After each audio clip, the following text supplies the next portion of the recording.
Okay, so Pam asked a great question, and I want to address it because I think that is really relevant as we end this program. So what she asked was, how do we go back to eating healthy? And what I would tell you is that in the world we live in of convenience foods and food is artificially cheap, and because the wrong foods are subsidized, that's for a different time. And remedies are found in pills, not in personal accountability or actions. Number one, eating healthy requires a daily commitment. It just does. You have to make it a priority. And that looks different for everybody. But I will tell you, once you prioritize it regularly and consistently over time, it becomes habit and it becomes lifestyle. So it just becomes part of who you are and what you do. But just like anything else, it takes, sorry, I'm riding in the car. It takes serious commitment. Number one. Number two, use the tools that you learned in this program. So eat from the yes list 80% of the time. Make that your rule. You don't have to have liquid meals twice a day, because a short fast is really good for autophagy and turning over cells and longevity, but not over the long term. Over the long term, especially with women, you're going to develop hormonal imbalances, and it doesn't work really well with maintaining appropriate blood sugar handling, and on and on. It's just not great for you over the long term. Your body doesn't like to be starved. So, but short-term fasting is great. Eating from the yes list is awesome, and you know how to do it.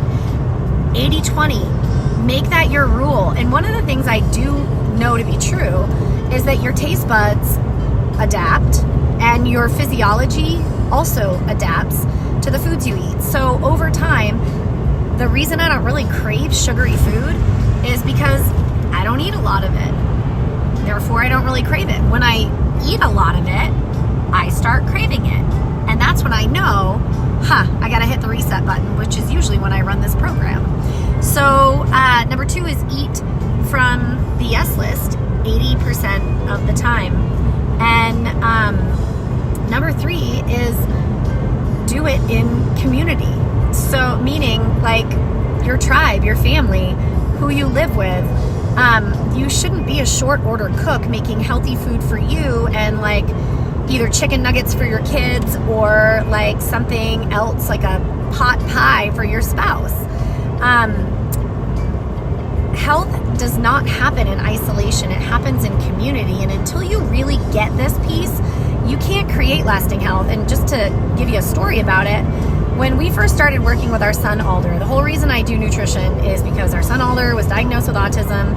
We worked with a nutrition therapy practitioner. 3 years later, he lost his diagnosis. That's the short of the long. So that's why I do what I do. And what we didn't get right until we worked with Kathleen, our NTP, was that we made a specific diet just for Alder. And then it was like just for the kids. And Kathleen was like, no, man, you're talking about an ecosystem. Ecosystems don't exist in isolation. That's not what ecology is. You are part of nature. So your health is not in isolation.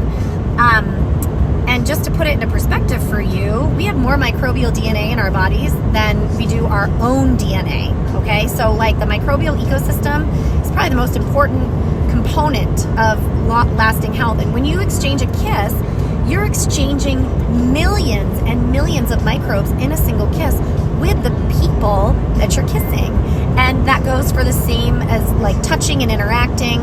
You like kind of like Pigpen, you have like that film around you that's not necessarily your aura, but you're exchanging that with the people you live with. So that's number three, is health does not happen in isolation. It happens in community, and you want the people in your community to be healthy because they're affecting your internal terrain and your internal ecosystem as you are affecting theirs. And that includes gene expression and so much more. So those are the three: community, 80-20 yes list, and make the commitment. Thanks, Pam.